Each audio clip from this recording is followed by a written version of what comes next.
Jumpa lagi bersama kami NPM Podcast Manado Bacirita. Saat ini kita kedatangan tamu yang sangat luar biasa. Beliau adalah praktisi hukum, pengacara, dosen hukum. Baik, kita kenalkan Bapak Firman Mustika SH.MH. Selamat siang Bapak. Selamat siang. Oke Bapak, terima kasih Pak sudah berkunjung ke podcast kami. Semoga kedepannya bisa main lagi ke podcast kami Pak. Siap. Baik Pak, ada beberapa hal yang ingin kami tanyakan ke Bapak. Selaku Bapak selama ini yang kami tahu Bapak salah satu pengacara handal yang berada di Sulawesi Utara. Nah, kami ini mau lihat keadaan Sulawesi Utara saat ini, apalagi dengan suhu politik yang ada, terkadang kurang baik-baik saja gitu. Lah, kira-kira menurut Bapak, menurut kacamata Bapak dari segi hukum, selaku Bapak praktisi hukum dan pengacara juga, kira-kira suhu politik yang ada di Sulawesi Utara, yang ada di pusat kan banyak gonjangannya, ada dampak nggak di daerah Pak? Ya, baik. Terima kasih.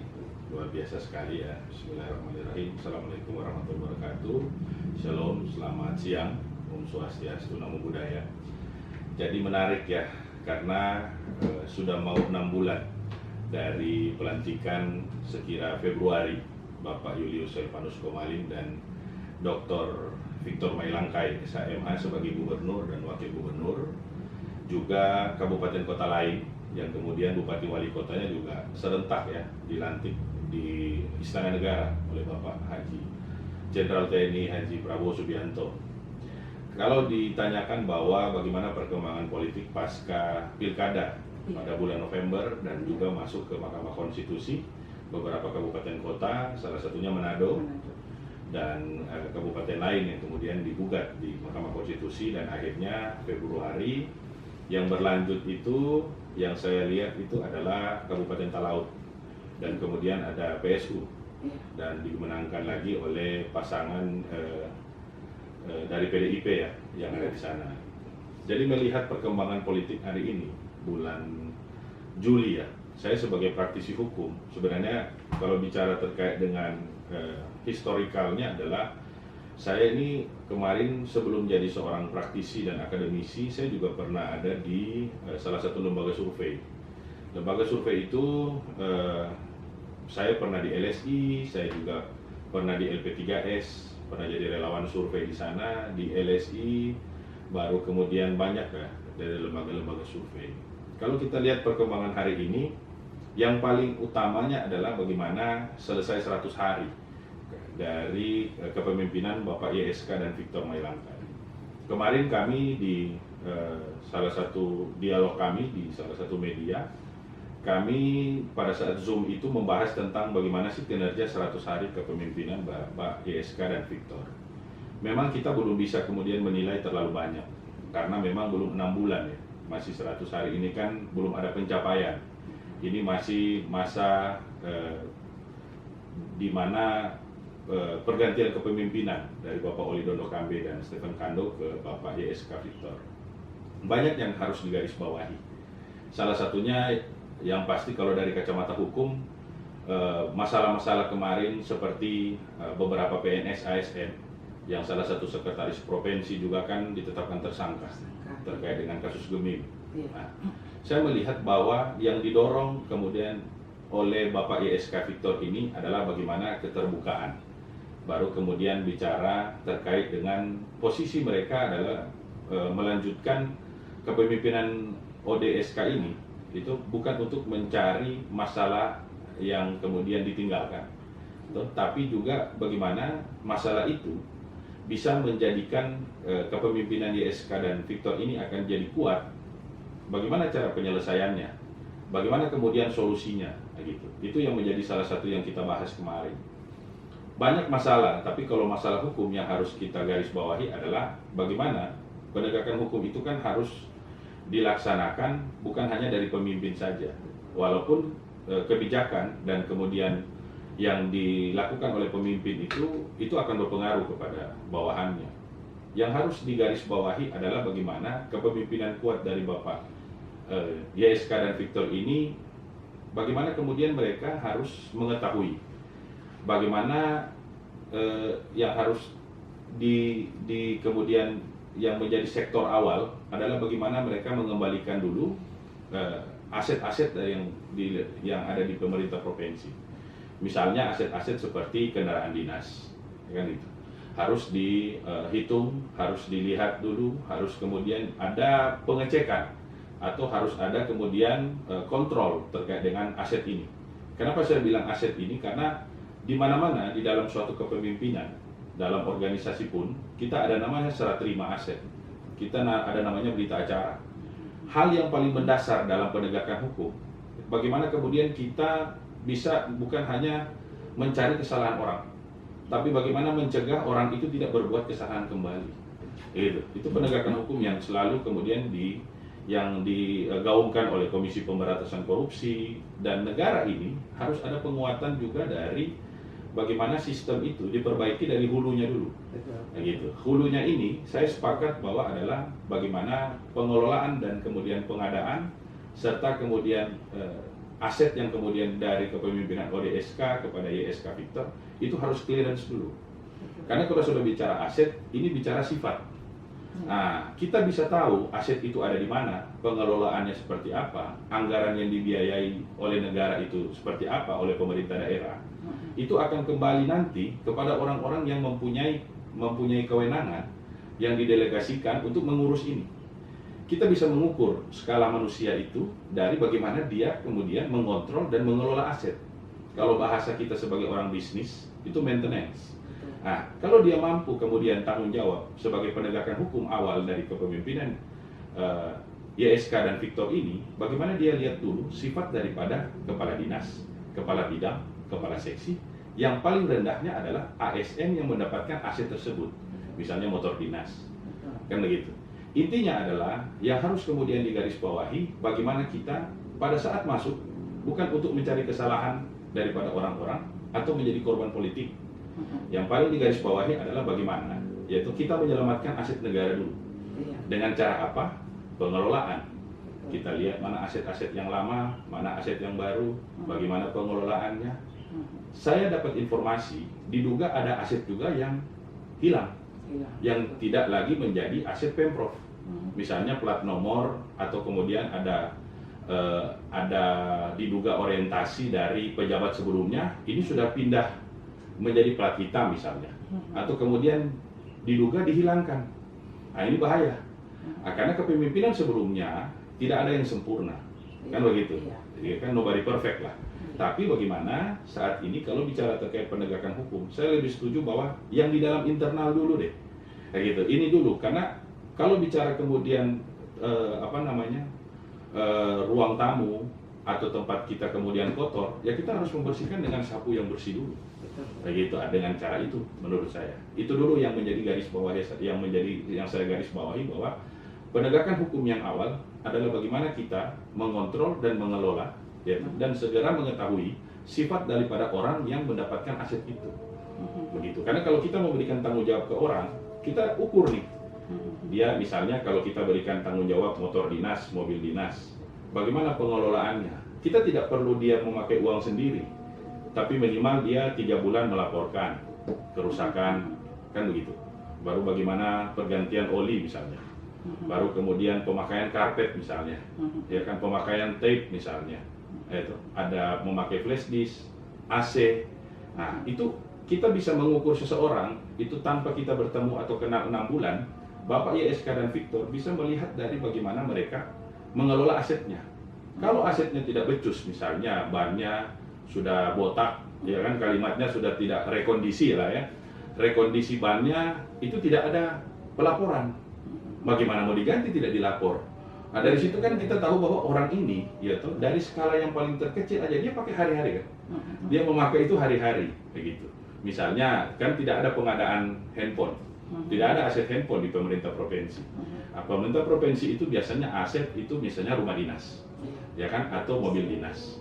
Dan sebagaimana mungkin ada printer di kantor, ada AC, gitu. Bagaimana kemudian kamar mandi, toilet, bagaimana maintenance-nya, itu menurut saya. Ya, emang pemerintahan Prabowo saat ini sampai di tingkat provinsi kelihatannya luar biasa sekali. Lebih Ya. ke fokus untuk memberantas korupsi, Ya. gitu kan ya.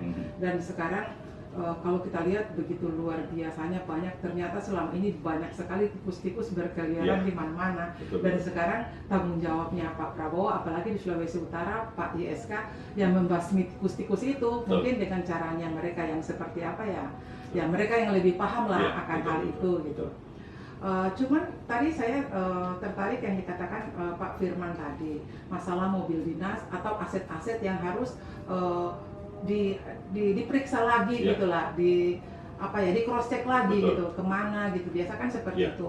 Tapi bukankah mudah-mudahan saya nggak keliru gitu, Ya, ya. bukankah ada aset-aset yang mungkin udah lama lalu dibuat tender begitu Pak, kayak dijual lagi gitu, Ya. dijual lagi tapi dengan harapan barang tersebut duitnya itu dikembalikan lagi ke Pemprovnya. Apakah seperti itu atau bagaimana? Mungkin Bapak kan ada mungkin di dekat lingkaran itu, mungkin ada yang bisa Bapak sampaikan? Ya, jadi sepengetahuan saya memang dalam beberapa waktu, ya kan, selalu yang dicatat adalah berapa lama terkait dengan pemakaian aset ini.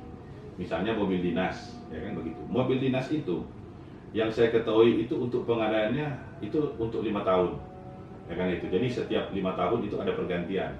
Adalah pergantian ini untuk mobil dinas, ya kan, mobil dinas yang kemudian lama itu, gitu.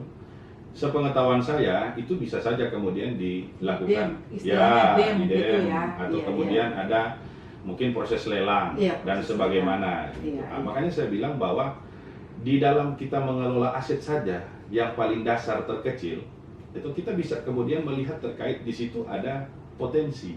Iya. Ya gitu. Saya bilang potensi, saya tidak bilang korupsi ya. Betul. Ya kan? Saya menduga bahwa di dalam pengelolaan aset saja kita bisa mengukur. Ketika kemudian misalnya ya, saya tidak kemudian mengkritik atau kemudian menyatakan bahwa harga mahal atau tidak mahal. Saya tidak masuk ke nilainya ya. Tapi yang saya maksud adalah bagaimana kemudian dinas aset ini, yaitu mereka ini dalam melakukan yang namanya pengelolaan, ya kan?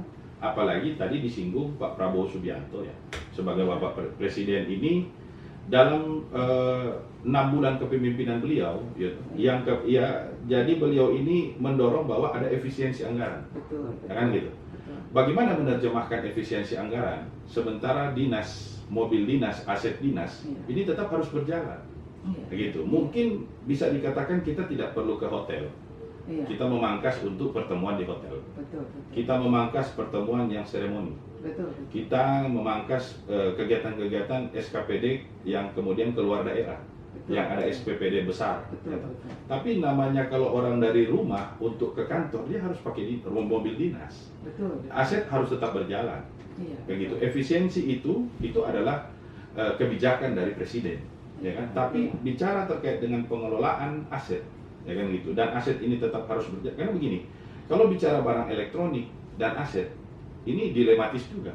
Tidak dipakai sudah pasti juga akan rusak. Iya. Kalau dipakai pasti potensi rusak. Kan begitu. Jadi menurut saya adalah dalam hal ini yang harus kita share di sini bagaimana kemudian misalnya seperti barang-barang yang didam atau kemudian dilelang, itu kan ada kemudian pencatatannya. Betul. Nah, Harus jelas gitu harus ya. jelas Iya. begitu. Dan saya rasa bahwa di kepemimpinan sebelumnya, ya kan, Iya. Bapak ODSK ini, Oli Dono Kamil Stephen Kando juga mengontrol terkait dengan lelang ini. Iya. Dam ini, ya kan, dom Iya. ini untuk kemudian pemindahan ini, Iya. karena ada kemudian aset baru, ya kan begitu. Betul. Tapi kemudian makanya saya bilang, karena Pak YSK ini adalah seorang TNI ya, TNI. purnawirawan, ya, saya yakin dan percaya ketika beliau menjadi seorang dandim, pernah jadi danrem, Iya. yang pertama kali dia datang di dalam satu institusi, misalnya dia sebagai seorang komandan korem dulu, Iya. baru kemudian dia menjadi seorang gubernur, yang pertama kali yang harus dia ketahui adalah berapa aset kita, Betul. begitu. Betul. Berapa kemudian aset saya, gitu. Kalau di pertempuran dalam militer, Amunisinya. amunisi, begitu kan? Begitu. Berapa amunisi, berapa kemudian bicara terkait kalau kegiatan-kegiatan ransumnya bagaimana, kan begitu. Jadi yang harus diketahui di dalam dinas militer dan prajurit adalah berapa asetnya kita, bagaimana pengelolaannya, pelurunya latihan berapa. Karena memang kita tidak kemudian hari ini mau perang, tapi persiapan perang harus ada. Sedia payung sebelum Betul hujan sekali. gitu ya. Dan di dalam pemerintahan provinsi, di undang-undang pemerintahan daerah, di undang-undang itu tertulis juga bahwa pengelolaan itu adalah tanggung jawab dari gubernur. Betul. Salah satunya. Karena apa? Karena gubernur ini pasca desentralisasi kan dia yang punya tanggung jawab pengelolaan anggaran. Kan gitu. Yang harus diketahui bahwa ketika gubernur masuk dan wakil gubernur, awal yang harus mereka tahu adalah mana hasil-hasil yang kemudian lelang kemarin. Betul. Mana aset yang masih bagus, masa yang tidak Harus bagus. dipilah gitu. Betul ya. sekali. Karena Harus dipilah. memang kita tidak mengatakan bahwa kaum elit, tapi gubernur dan wagub baru sudah pasti dalam APBDP perubahan atau APBD tahun depan, ya 2026, sudah pasti mereka mobil baru. Betul. Ya kan begitu. Kita sudah tidak bicara lagi ini ini tidak melihat kondisi masyarakat. Itu kebutuhan. Betul. Dan kita pajaknya kita, ya kan? Betul. Sebagai seorang masyarakat, begitu sebagai kemudian artinya praktisi, kita bahwa ada pajak. Pajak kita memang untuk kemudian kebutuhan mereka. Begitu, karena kalau memang kebutuhan rumah dinas, mobil dinas, kita cukupkan, insya Allah ya puji Tuhan mereka tidak akan korupsi. Ya kan begitu, dan membantu pekerjaan mereka. Itu menurut saya. Baik Pak Firman, tadi kita udah banyak cerita tentang aset-aset ya. Tadi ya lumayan seru juga sih Pak ya. Keren gitu. Ya Pak, sekarang saya mau menanyakan ke Bapak, kira-kira untuk pengelolaan keuangannya mereka seperti apa sih Pak menurut penglihatannya Bapak ya? Kalau Bapak sih banyak berkecimpung di situ ya Pak ya. Minimal Bapak banyak tahu gitu. Makanya ingin tahu kira-kira pengelolaan keuangannya mereka saat ini seperti apa sih sebenarnya? Iya, baik. Ini juga menarik karena memang saya langsung bawa ke Undang-Undang Tindak Pidana Korupsi ya. Dari Undang-Undang Nomor 31 Tahun 1999 Junto 20/2001 terkait dengan tindak pidana korupsi. Salah satu yang utama di situ adalah bagaimana pengelolaan keuangan, atau kalau kita bahasanya adalah bagaimana korupsi itu kan terjadi di dalam nilai atau di dalam filosofisnya itu adalah perbuatan melawan hukum dan merugikan keuangan negara. Kalau kemudian kita bawa ke pemerintahan daerah, di dalam kepemimpinan YSK dan Victor ini memang ya saya juga bilang bisa dikatakan kalau bahasanya adalah cuci piring ya. Iya. Karena dalam hal ini selama 10 tahun di kepemimpinan ODSK, saya tidak kemudian menuduh bahwa ODSK itu banyak masalah, ya kan, atau banyak hal-hal yang harus diselesaikan. Tapi memang menjadi kepemimpinan yang baru ini banyaklah hal-hal yang harus diselesaikan secara cepat dan efisien. Kalau bicara pengelolaan keuangan, ya, yang paling mengerti bagaimana kemudian pengelolaan keuangan itu, otomatis yang kemudian komandannya ASN itu kan Sekprov ya. Iya. Gitu ya. Karena gubernur wakil gubernur ini kan hasil pemilu. Iya. Pemilu kada, yaitu terpilih, ya kan, baru ditetapkan gitu. Sebelum-sebelumnya kan sebagai kepemimpinan komandannya ASN dan PNS ini kan Sekprov. Iya. Baru kemudian kalau bicara terkait dengan keuangan berarti kan ada bagian keuangan, dinas keuangan, baru kan tadi saya bilang menyentil aset, kan begitu. Baru ada perencanaan dan pembangunan dan sebagainya. Memang saya belum bisa kemudian menyatakan bahwa bagaimana keuangan yang baik, karena saya rasa bahwa pengelolaan keuangan yang baik, ya kan, yang baik dan kemudian yang jelas itu ada dua. Yang pertama BPKP memberikan penilaian, yang kedua mendapatkan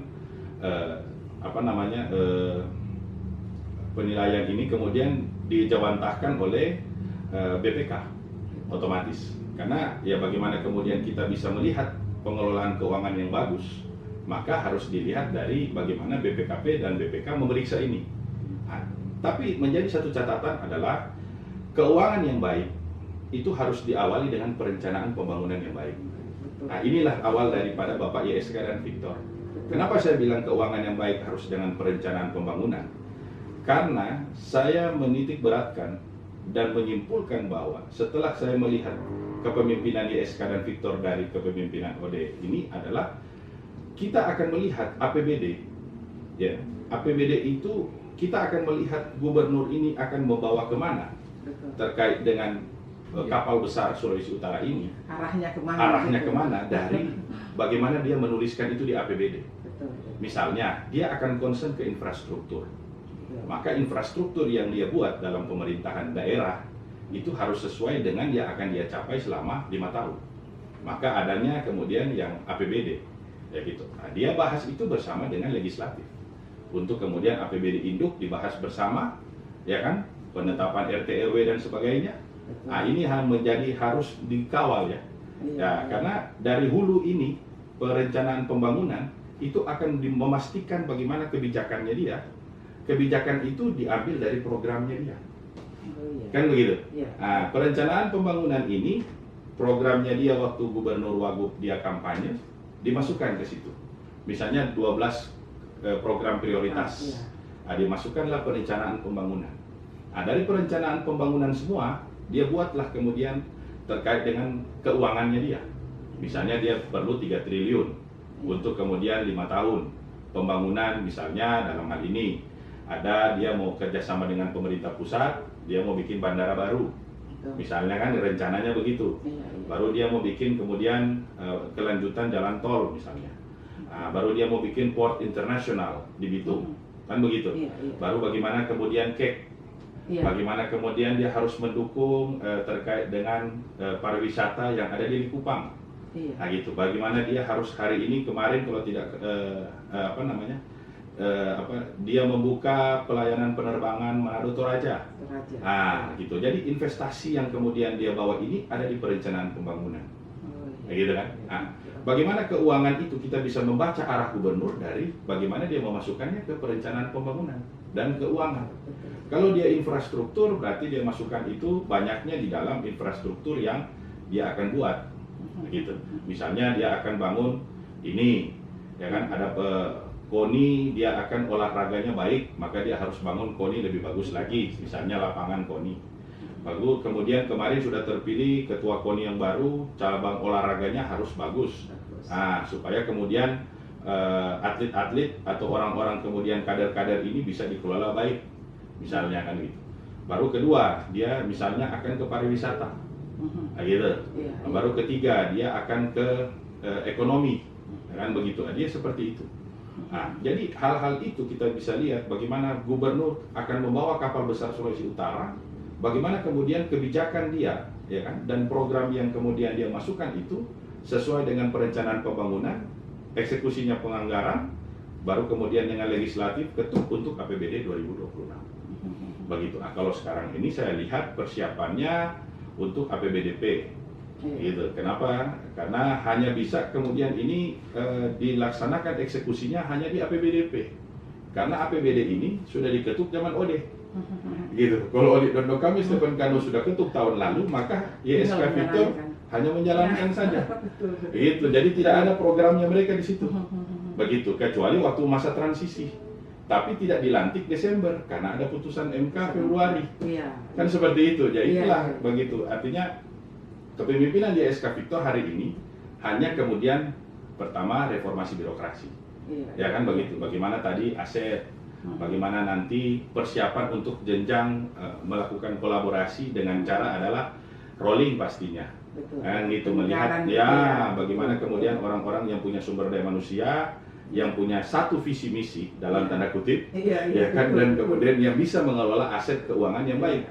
Karena kita bisa belajar dari pengalaman, ya kan, dengan terjadi yang kemarin di Sinode Gemim, itu sangat-sangat kemudian jelas bahwa anggaran yang dikeluarkan oleh pemerintah provinsi diduga, saya mengatakan diduga karena masih tersangka belum sampai ke pengadilan dan putusan inkrah pengadilan, jadi saya katakan diduga bahwa pengelolaan aset di pemerintah provinsi itu tanda awas untuk kepemimpinan YSK Victor.